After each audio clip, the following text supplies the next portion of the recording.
Thank you very much for your kind reception. Let us recite together the Guru Parampara Pranamas, please.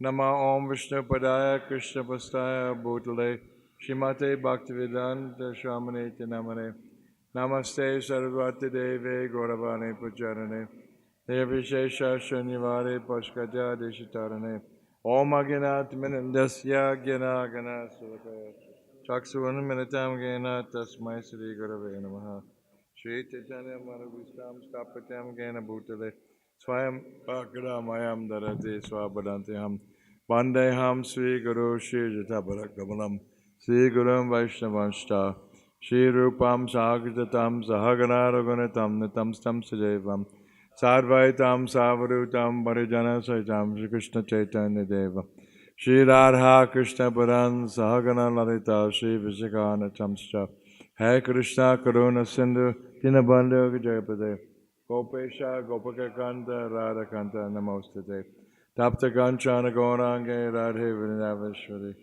Vishavanu Suradevi Paramame Vijayade Jai Sri Krishna Chaitanya Prabhu Nityananda Shri Advaita Gadadhara Shivasati Gaura Bhaktivinoda Hare Krishna Krishna Krishna Hare Hare Hare Rama Rama Rama Hare Hare. This is a very nice temple. I've been coming here for many years now. I want to congratulate the temple president because the deity worship is very nice. The deities are very happy. So that's in chemistry you use this what's called litmus paper, the colored strip of paper you can dip into any kind of liquid or any substance. You can tell whether it's acidic or whether it is alkaline. So deities are like that. If deities are happy, that means the management is good. Very simple. Our philosophy is water the root of the tree.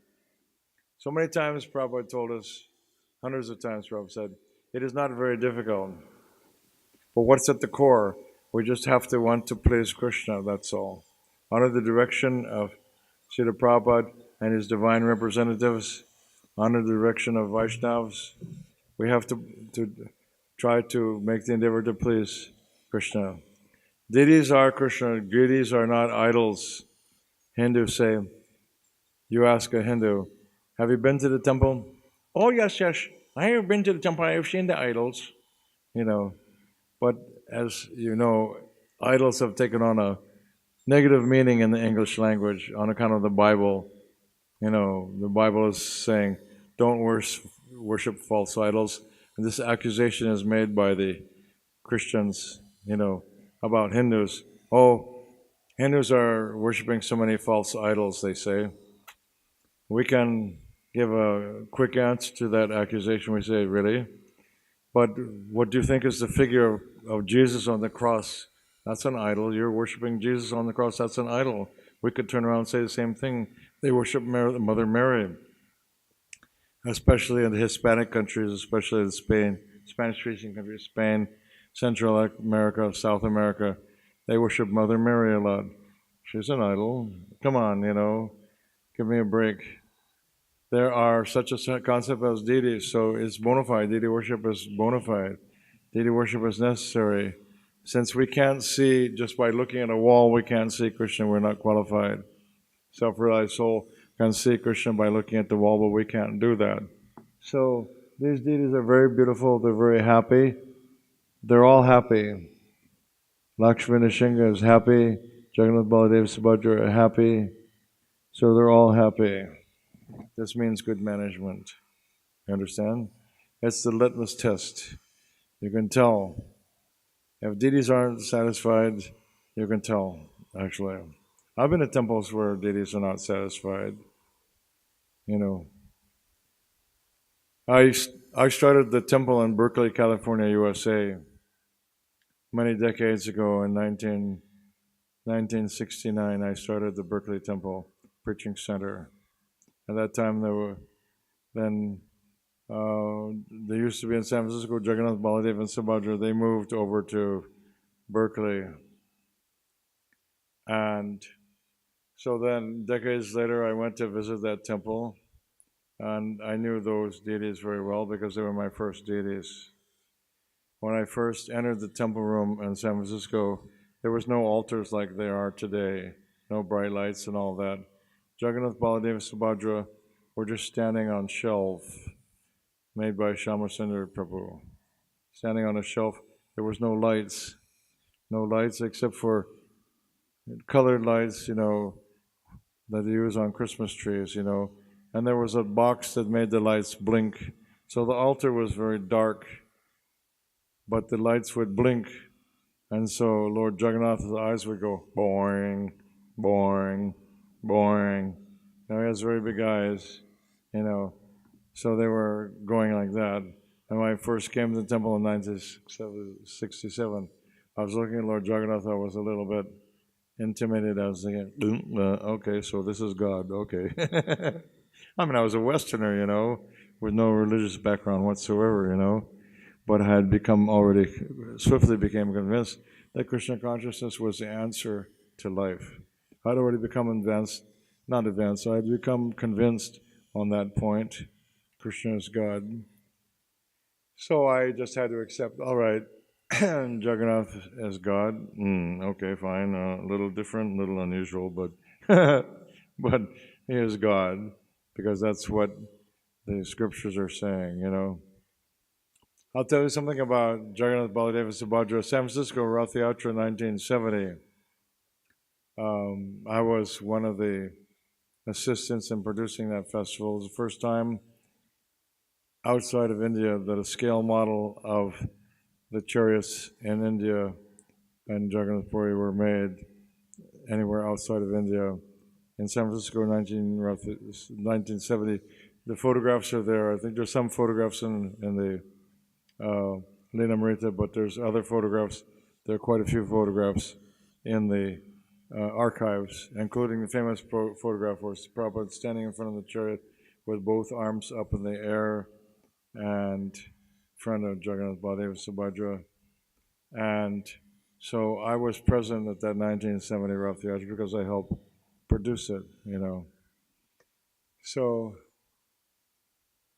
Jayananda at that time was just an assistant on the project. He was not in charge, although he gets 100% credit. But that particular project, Jayananda was not in charge. Actually, my brother, who was also a devotee, he was in charge. Jayananda was just assisting.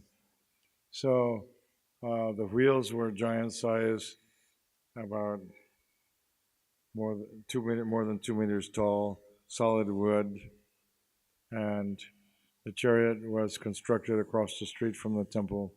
The temple was just a little shoebox on Frederick Street. So, an area called Haight-Ashbury, which was the headquarters for the hippies.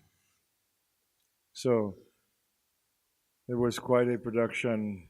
I did all the publicity for the production. So, Srila Prabhupada came for that Rath Yatra. There was a lot of competition in those days about which temple Prabhupada would go to, because as the number of temples increased, so the invitations for Rath Yatra increased. There were more and more Rath Yatras in the United States and UK also. Rath Yatra started in UK. So devotees would write to Srila Prabhupada, please, you have to come to our temple for Rath Yatra. Sometimes they would write, Lord Jagannath is sick, because he goes into seclusion 2 weeks before Rath Yatra, and he's considered to have a fever. I've heard that in Jagannath Puri, actually, it's played out in a very serious manner, that it's not a joke, not fantasy or not mythology. I've heard that the deity actually becomes very, very hot. The physical body of Jagannath actually becomes very, very hot. They actually call it Kaviraj, who makes some Ayurvedic medicine for him. So it's really played out in full. It's not pretend. And when devotees would write, one Rath Yatra devotees wrote to Srila Prabhupada, Lord Jagannath is sick. But he won't get better unless you come and come for Rath Yatra. So Srila Prabhupada kindly wrote back. He didn't say, "Come on, don't be sentimental. That's ridiculous. You don't be foolish." No, he wrote back, honoring their mood of meditation on Jagannath Lila. He honored that mood. He wrote back, said, "All right, I will try to come." You see. So, San Francisco, 1970. I drove Srila Prabhupada. I was a chauffeur. There was a small white Volkswagen Bug, about the same size as the small Marutis, smallest Maruti. Now they're larger, but the Maruti 800 has been discontinued. So Prabhupada was not riding in limousines in those days. He was riding in very cheap cars. That's all there was. The devotees had no money. They had obtained permits to close off the street of a major intersection, Haight and Ashbury Street in San Francisco, major intersection in a district. They had the permits from the city. And there were about 20 policemen standing around. And I was a little nervous because that was the 1960s, during the time of the Vietnam War, when police were beating protesters against the war, you know. So although we had the permits, nevertheless, I was kind of nervous because I used to go to anti-war protests as a non-devotee. So there's 20 policemen standing around, and I was nervous even though we had the permits, you know. The street was blocked off in both directions, major intersection. The chariot was sitting there ready to roll towards Golden Gate Park, world famous park, where the festival was to be held. So then the little car rolls up, small car rolls up, and Srila Prabhupada gets out of the car and comes up to the chariot and walks up the steps to the chariot and stands in front of the deities, and sat on the Vyasasan. They had a portable microphone, you know, the same as what we have now, portable microphone, battery operated, because you couldn't hear Prabhupada's voice without a microphone. On the recording, he sounds loud, but that's only because it's made on a recording machine. So he sat down on Vyasasan and he started to give a speech. And then I really started sweating. I'm thinking, my God, we've got the whole intersection closed off, and now the Swami is giving a speech. It really caused me a lot of discomfort. He wasn't called Prabhupada yet. It was sometime later that he was called Prabhupada. Everybody called him Swamiji in those days. My god sister Govinda Dasi, I'm almost certain she's the one that asked Prabhupada, Swamiji seems kind of familiar. Is there some other title we can call you that's more respectful?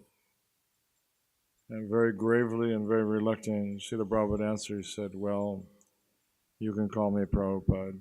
He was not eager. And later, sure enough, his godbrothers protested like anything. And they were very upset because they wanted that title to remain exclusive with Bhaktisiddhanta Saraswati Thakur. They came storming to his room in Mayapur and confronted him about it. He held up his letterhead showing his godbrothers, you see it says A.C. Bhaktivedanta Swami. This is what I presented. But some of my disciples, they wanted to call me like that. So he was making it like it wasn't my order. And it actually wasn't, he simply gave the permission for that. But Prabhupada had to give that instruction so that we could have the proper attitude towards what his position is, present tense, as founder Acharya of ISKCON. Founder Acharya must be worshipped in a grand way, you know. So it was his duty to establish that to remove familiarity, you see. So he sat down on the Vyasasan and he began his talk. his talk was about Jagannath, Baladeva, and Subhadra. Jagannath is easy to explain. Jaga means universe, Nath means controller. So he explained Jagannath means the controller of the universe. And Subhadra, he explained how Su means auspicious, and Bhadra, the material energy, because Subhadra is no different from Durga, as clear from the Krishna book, that when Kamsa took baby Subhadra and threw the baby down on the floor trying to kill the baby with the strength of 10,000 elephants, boom, she came up as Kali with all her arms and weapons, you see, and revealed herself. And this is described in the Krishna book, that's how she would be called by different names in the world. So the current obsession with Kali, and that is satisfied in worshiping Subhadra. And so we don't have to independently worship Kali, because that deity is present within Subhadra automatically. So Su, but auspicious, because Kali is a deva, Subhadra is not. Subhadra is somehow or other expansion of the Supreme Personality of Godhead through his energies. Kali is not. Kali is a goddess, she is a deva. They cannot deliver from birth and death. Subhadra can, because she's not in the human category, she's not in the deva category. So he explained Subhadra. Su means auspicious, we should know that. So she's like the auspicious material energy personified. We can take the shelter of her because she is that same Durga that everybody is worshipping. But by worshipping Subhadra, we get the all auspicious results. Whereas by worshipping Durga or Kali, the sacrifice, the results are very limited.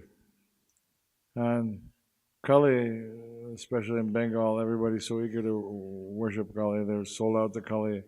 But she kills her own devotees, because she's death personified. She kills her own devotees. She's not attached to their service. She's not attached to their offerings. Not at all. She disdains it, actually. So, on the other hand, Subhadra is you could say, benign. Benign means a peaceful form of Durga. And Kali is found in Subhadra. Whatever you want to find in Kali or Durga, you can find in Subhadra. But she is Su, auspicious, you say. Because she is beyond birth and death. As a sister of Krishna, she is beyond birth and death. She is in the category of Bhagavan, although different. You see, she is not in the category of Jiva, not at all. Not in the category of Shaktis, like Kali also, but she is in her own category, very mysterious, not easy to understand, Then he came to Baladev. I'll always remember for the rest of my life what he said about Balaram. Balaram, he said, means who gives you spiritual strength. And he was very small. Srila Prabhupada was not very tall, He must have only been about 5 feet tall. And when he spoke very softly. But when he said, Baladev means who give you a spiritual strength, the whole universe shook when he said that. Because Baladev is very, very strong. So he also gives the spiritual strength. We need to do that. So we should be fully confident taking shelter of Baladev by the mercy of Srila Prabhupada. I don't know if you know the story about how Jagannath first came to the West. Do you know that story? How Jagannath first came to... Not everybody knows it. It's a fun story and very significant. My Goster, Sir Malati, who is now at GBC, She was in San Francisco at that time, and devotees were very, very loose in those days, not much discipline or structure. So she was just out on her own one day, and she went down to a Indian import store, spacing out. She went into the Indian import store, obviously Krishna Center there, and it was called Cost Plus, and only imports for India, nowhere else, you know. And so she noticed there was a basket on the floor with funny little figures in the basket. So she thought, that's funny, I wonder what these are, you know, curious looking, funny little things, you know. So, well, I don't know what they are, but they're from India. So Swamiji, he must know what they are. There was no security cameras in those days. She just looked around carefully. Nobody was watching, so she took Lord Jagannath and popped him into her pocket and went back to the temple. When she arrived at the temple, she went straight to Srila Prabhupada. She wanted to find out what this funny little figure from India was. So she took Lord Jagannath out of her pocket, set him down on Srila Prabhupada's table, said, "What is this funny little thing, Swamiji?" Then Prabhupada was astonished. "Oh, Jagannath has come." So under Yoga Maya, even Prabhupada was not expecting exactly how Jagannath would arrive. It was his decision. It was not Prabhupada to say, "Now you did not say, now you must install Jagannath Baladev Subhadra." He didn't say that. Jagannath came of his own sweet will. Haribol, Haribol, Haribol. He came to the west of his own sweet will. He appeared. Then Srila Prabhupada asked Malati, "Were there others?" She said, "Yes." He was looking for Subhadra and Baladev. So she went back to the store and again popped Baladev and Subhadra into her pocket without paying, you know, shoplifting. And she came back and showed Prabhupada Baladev and Subhadra. And he asked Shamasundar Prabhu, he asked, "Can you make big ones?" He was a carpenter, craftsman. He said, "Yes, certainly." So he started carving Jagannath about the same size as these here. They're what, 1.5 meters tall, roughly, almost 2 meters tall. So the San Francisco Jagannath is the same size. See, the first set of Jagannaths in the world outside of Jagannath Puri were carved by Shamasundar. So he would still had attachment to smoking cigarettes when he was carving the deity of Jagannath. The pack of cigarettes he sat on Jagannath's head while he was carving.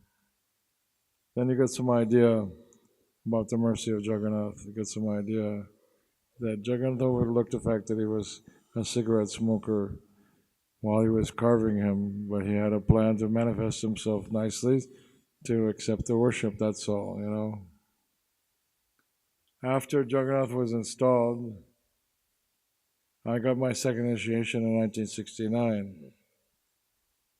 Actually, at my initiation, there were about 15 men shaved up, Dhoti, Kurta, and Vaishnav Tilak, about 15. Prabhupada was very proud because, as far as I know, it was the largest number of men so far to be initiated at one time in 1968, 15. In those days, it was a big number. Now it's nothing anymore. It was a big number in those days because the movement was just starting. In fact, well, I'll finish with what Prabhupada said. "I have called down my Guru Maharaj," meaning from Goloka Vrindavan, "just to see these beautiful Vaishnavas." So he was very pleased. Bhaktisiddhanta Saraswati Thakur came down at the request of Srila Prabhupada to view all the shaved up Vaishnavas. Very pleasing to Bhaktisiddhanta Saraswati Thakur also. in the West, in America, such a near impossible feat. But Prabhupada was empowered by Bhaktisiddhanta Saraswati Thakur, Guru Parampara, and Lord Chaitanya to do this, mission impossible. So Shamasundar, he was not even following the principles while carving. So after I became second initiation, there was no ghee in those days, you couldn't run, there were no Indian stores, you couldn't run down to an Indian store to buy ghee. So my first service after second initiation was to make the ghee. We would buy a block of unsalted butter and had to put it in a wok and melt it down and skim the milk solids off the top to get the nice golden ghee. That was my first service after second initiation. And so we would stack up a stack of burners so the ghee wouldn't burn. So, since I had my second initiation and deity worship there was no standard set yet. The devotees were so green, Srila Prabhupada had not pushed very hard to establish standards, the standards we have today. This standard was not available in those days. Lord Jagannath's clothing was very simple, He must have been hand-sewn because the devotees didn't have any money to go to India, to Vrindavan, to buy this kind. It was very costly. When actually, now the success of the deity vendors in Vrindavan is all due to Srila Prabhupada. Vrindavan was described as a dying city before Srila Prabhupada started Krishna Balaram Mandir. The merchants were seriously contemplating moving to Delhi because nobody was going to Vrindavan. Wasn't enough business. They were thinking about moving to Delhi. So, Srila Prabhupada, by establishing Krishna Balaram Mandir, it was at the end, beyond the end of the rickshaw line, Raman Reti. Nobody went out there. It was open countryside. It's not imaginable now. It was open countryside way out beyond the end of the rickshaw line. Everything was very open. I'll tell you just one funny, quick thing. There were no walls, they hadn't been constructed yet. There's no courtyard for the temple. All that was constructed much later. So the street dogs could wander into the temple campus, and most devotees don't like dogs, so they tend to be quite cruel. Say they would throw rocks at the dogs to get rid of them, not very nice. I thought they were just thinking, oh, dogs are moochie, and they throw rocks to get rid of them. Well, there was one dog, when the devotees threw rocks at it, it offered its Dandavat Pranams. Flat out with both paws out in the front, both feet out in the back, and belly flat on the ground. Dandavat Pranams, full Dandavat Pranams to the Vaishnavas, to the devotees. The devotees started thinking, uh-oh, I don't think we should throw rocks at this dog. They understood, oh, he's a very special dog. So he was nicknamed Surrender Dog. Because he was just unconditionally surrendering to the devotees who wanted to throw rocks, but then they had to stop because they realized, wait a minute, there's something very special about this dog. So, in those days, the temple had not yet been finished out. There was no place, the courtyard for meeting with devotees. So then, down the street at Vogel Ashram, which is still there, where Radhanath Swami holds big gatherings of disciples down there, all the devotees stayed down there, and Prabhupada gave evening lecture on Bhagavad Gita down there. And he was lecturing, he would take one theme and he would lecture on it for several days in a row, same theme. So he took verse from Bhagavad Gita. Sa Mahatma Sudurlabha. Those who surrender to me, Krishna says, are very, very rare. Sudurlabha means very rare. So he lectured on that for 3 days, on that one shloka. The first day, he translated the verse as, out of many thousands of men, out of many hundreds of men, one may surrender, and out of those who are to the path of self-realization, and all those who are out of those who are already on the path of self-realization, hard will one knows me in truth. The next day, the same verse, he said, out of many, many hundreds, out of many thousands, one who takes the path of self-realization is very rare. And so then the third day, he says, out of many millions, kept escalating. Out of many, very many millions, hardly one takes the path of self-realization. Those already have realized, meaning they realize they're not this body. Hardly one knows me in truth, Brahman realization. They don't know Krishna. Unless you come in contact with a pure devotee, you cannot know Krishna. So they don't know Krishna.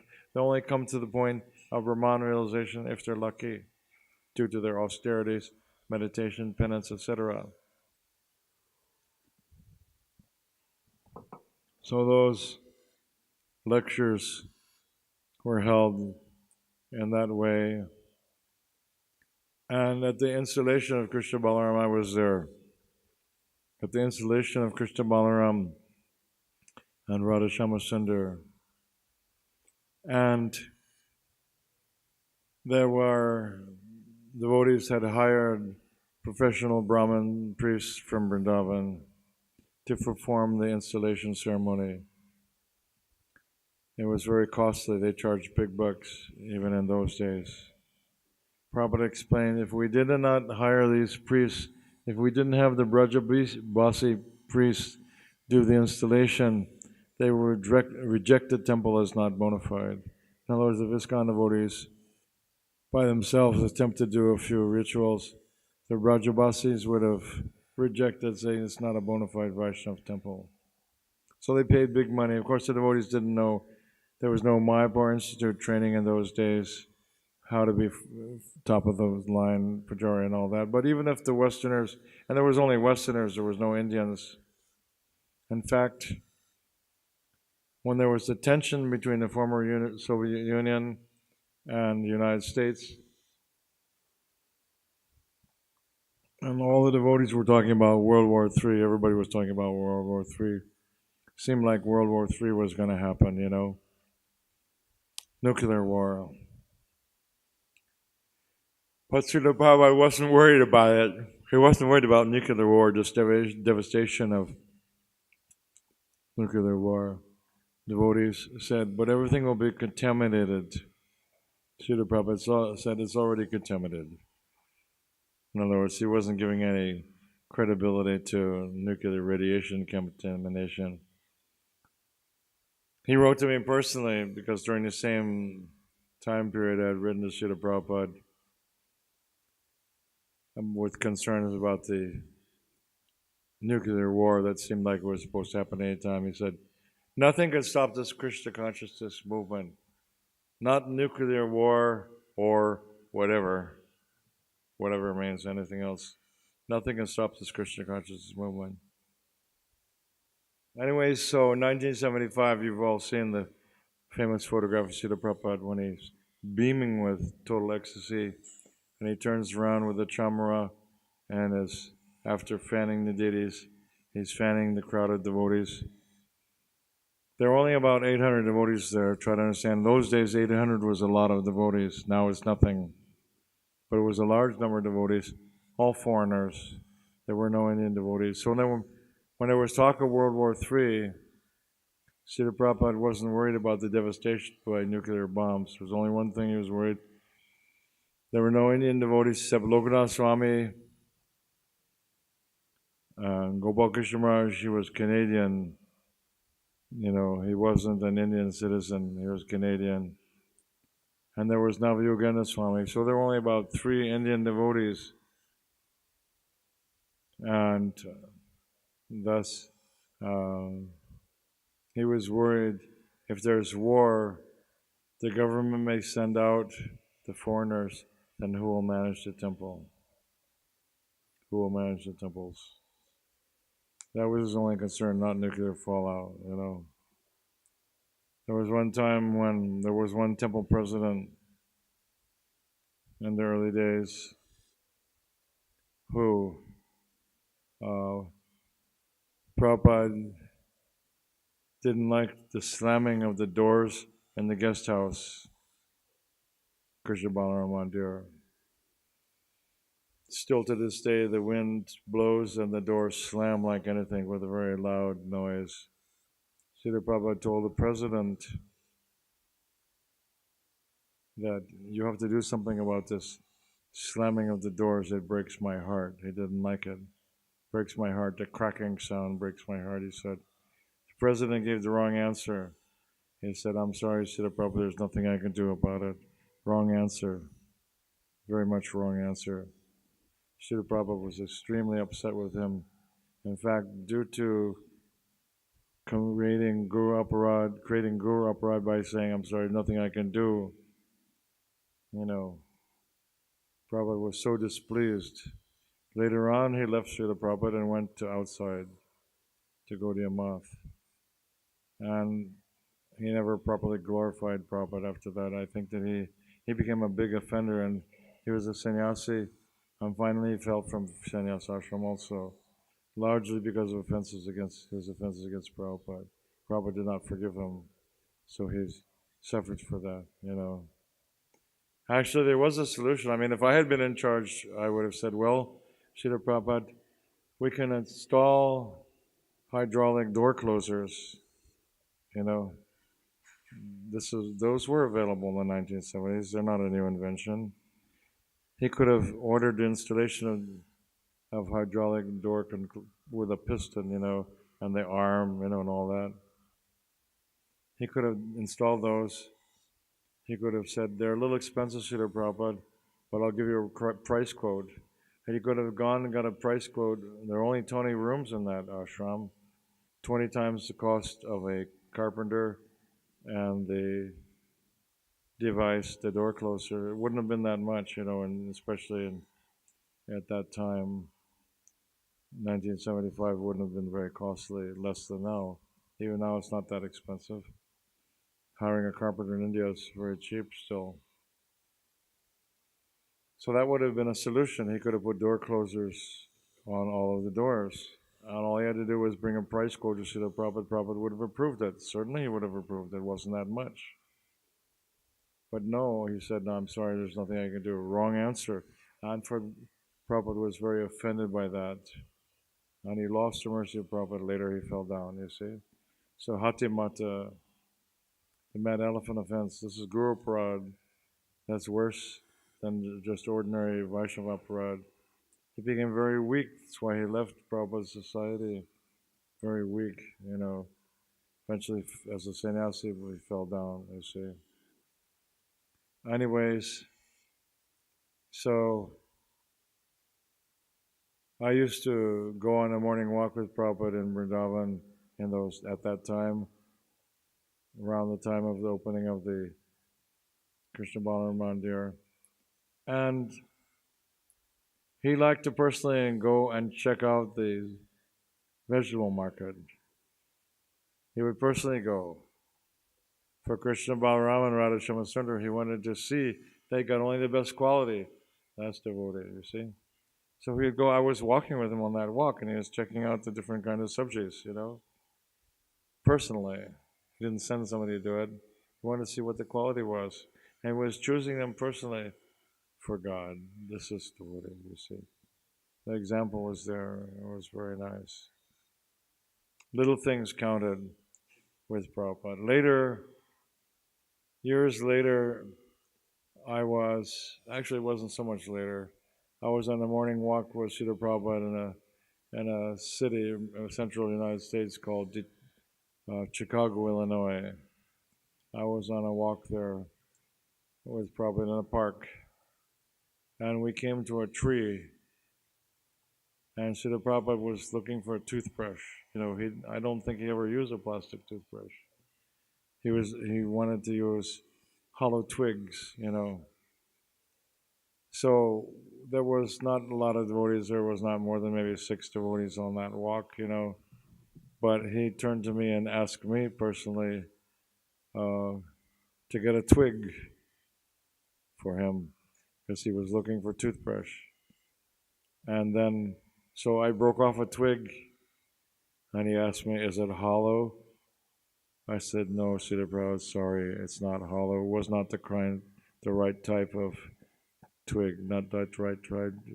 I was disappointed. He was also disappointed. I was so disappointed that I couldn't offer the service of offering him a hollow twig that he would splay it out, and that's what makes a toothbrush, Indian style, original toothbrush. Where they hollow it out and the cellulose or whatever on the outside becomes the brush. And I was so disappointed that it was the wrong kind of tree branch, and he was also something disappointed. He was looking. I really don't think he ever used. I never asked his servants if he ever used a plastic toothbrush. I don't think he did. I think they managed to find the right kind of toothbrush for him. So little things count.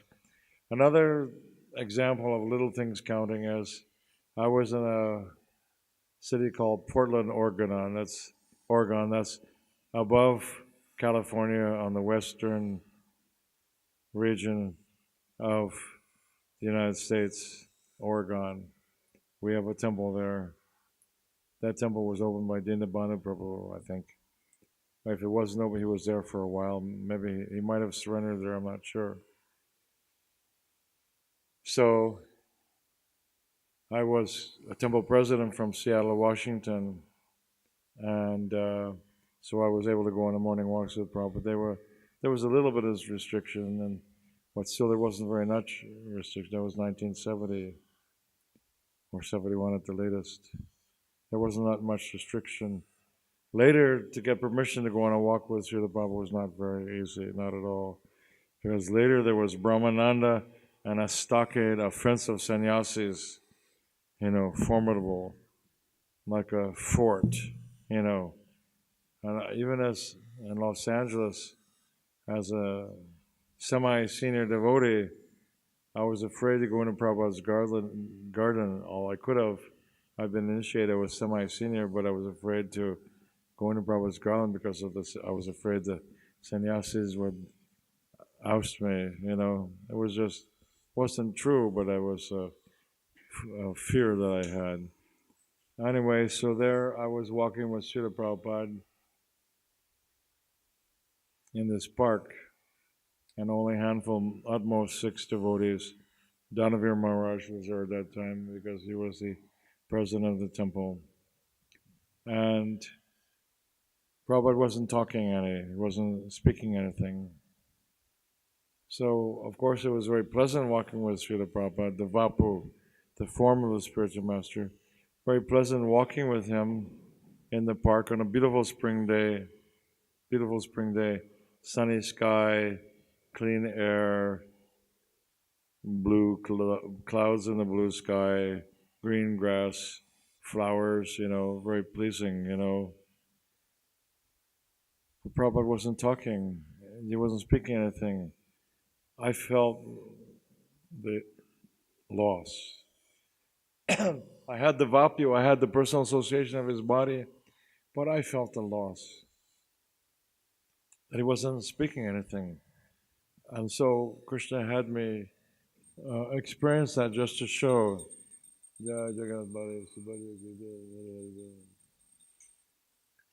Just to show the real essence of Krishna consciousness, the real essence of association with Guru is the Vani instruction, not the Vapu, not the form.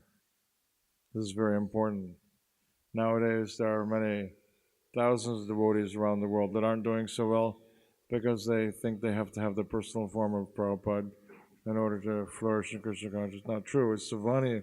It's instructions. Anyways, Prabhupada wasn't talking, so I was disappointed. During the whole walk, there was only one incident.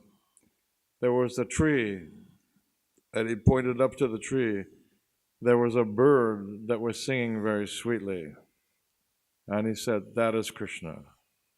That's all he said on the whole morning walk. He didn't mean that the bird was an incarnation of Krishna. He meant that the bird was a manifestation of the opulence of Krishna's creation, you see. Just like in the Bhagavad Gita, Krishna says, "I am the light of the sun and the moon.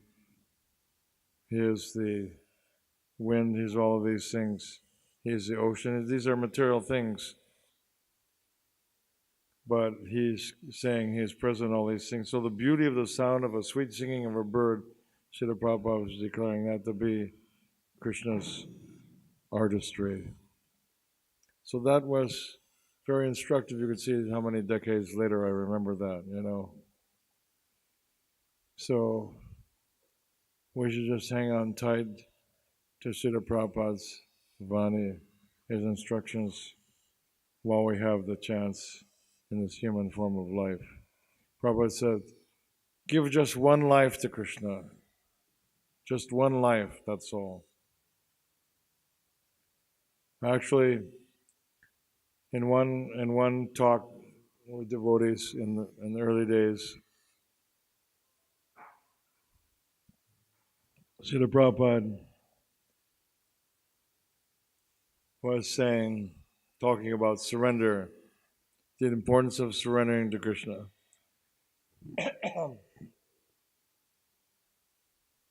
So one should be 100% surrendered to Krishna. He was suggesting, not suggesting, he was stating, one should be fully 100% surrendered to Krishna. Then he, looking at the devotees, his disciples, he could see the sad puppy look on the face. I don't know if you've ever seen a sad puppy. I have seen. You know, a sad puppy goes, you know. You could see that the disciples couldn't handle that 100% surrendered concept because they weren't surrendered, you know, fully. They were trying, but not fully surrendered 100%. So then Prabhupada said, all right, this is in order to go back to Godhead. In order to go back to Godhead, you have to be 100% surrendered, Prabhupada was stating. And the devotees are going, They didn't say anything yet. But just by looking at their disappointed faces, Prabhupada could understand their thinking. Prabhupada was very psychic, very psychic, So he realized that they were feeling that they could never become surrendered enough to go back to Godhead. He said, all right, 90%. 90%. Devotee's still looking at him. Can't do it. All right. 80%, 70%, 60%, but he wouldn't go any lower, So if somebody just endeavors on the path of bhakti as given by Acharya, and if they're not 100% infallibly perfect in it, that's all right. Can go back to home, back to Godhead, by the mercy of Srila Prabhupada and his representatives. There are a number of important true stories in this regard about how Srila Prabhupada, the English word is interceder, somebody that comes in between two persons is called an interceder, somebody who comes in between, somebody that steps in between. So Srila Prabhupada is the interceder between the fallen jivas, especially those that are his followers, admirers, and initiates, and grand disciples, and great-grand disciples, etc. He is the link. And the Gurupara means that everyone is linked into Srila Prabhupada. For us, means Prabhupada. We are Prabhupada Anugas, followers of Srila Prabhupada. So, even a smaller percentage just endeavor on the path. Now there are some narrations. There's one story told by Srinivas Prabhu in Head Pujari in Mayapur, very special devotee. There was one lady, an old woman, who was dying of terminal cancer. Her relatives were devotees, so they decided they were from Mumbai. The family was from Mumbai. They decided that they should take the old lady to Vrindavan. So they took her to Vrindavan to go on. They went on full parikrama of Vrindavan, all the holy places, even though she was very ill. They took her all the holy places, but I don't know what the problem was. Maybe they didn't have the money to rent a room or something. They didn't leave her in Vrindavan. They brought her back to Mumbai, even though it was clear that her disease was terminal. They brought her back to Mumbai anyways. Then she left her body in Mumbai, not in Vrindavan, but she'd gotten that full dose of Braja Prikram. So spiritually, she was in good condition as a result. So then the old lady had a sister from some rural area, perhaps South India, who came up for her funeral observance in Mumbai. So she went to the Juhu temple, since she was there in Mumbai for the funeral, and she was in the temple room. She saw Srila Prabhupada sitting on the Vyasasan. She exclaimed suddenly, I saw that man! I saw that man! He came to me in a dream. He said, don't worry about your sister now. She's under my protection. Haribol. She was not initiated. Prabhupada extended her mercy, even though she was not initiated. So for those of you who did not take Diksha from Srila Prabhupada, you should not worry. And of course, Diksha is a regulated principle. It's one of the samskaras growing up in life, like the grain ceremony, the hair cutting ceremony. Diksha initiation is one of the samskaras. It is to be observed. But just see the power of Prabhupada's mercy. He bestowed his full mercy on this woman, even though she was not initiated. There's another important story. There was one god brother, I don't know his name, and I don't know what year it was. But all of the Prabhupada disciples spent their precious youth in their early, healthy days helping to build this great mission that you all are enjoying today. So they used to give their lifeblood when they should have been focusing on career, education, increasing their income to support the family. No, they gave up everything and surrendered to Prabhupada. Atmanivedana, they did it. Atmanivedana.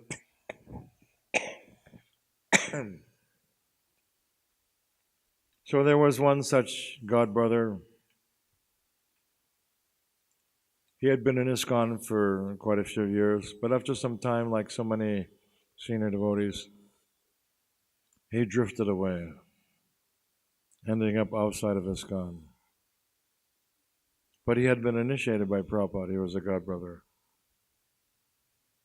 Then, let's say he was 55 years old or something. He got terminal cancer. And the doctors had all agreed there was no chance he was going to survive. So he wasn't in the intensive care unit. And he was going to die at any moment. So, actually, when he was out in the material world before he became so ill, perhaps when he was something younger, he was by himself now, a bachelor, so a little lonely. So he got himself a non-devotee girlfriend, and he realized after some time that he ought to get married to her instead of just, living under the same roof, sinful activity of illicit sex. So he married the woman. He had some children with her, but now he was at a significant distance from ISKCON.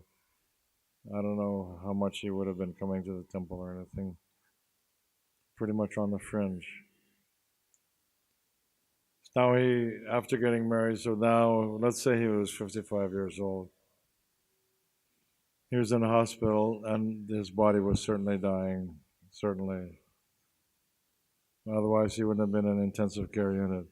And he was in a coma, he was out of it. And so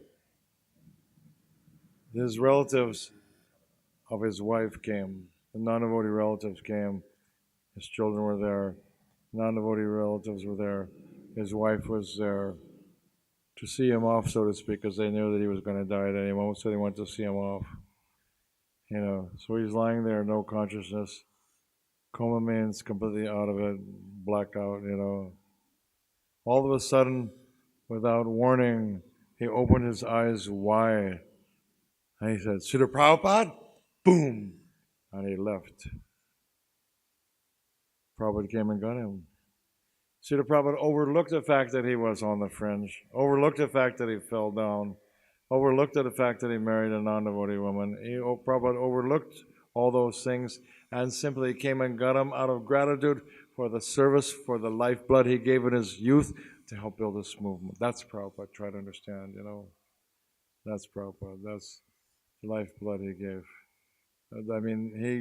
Appreciation. So whatever you're doing, Prabhupada appreciates. Present tense. He's alive and well in the spiritual world.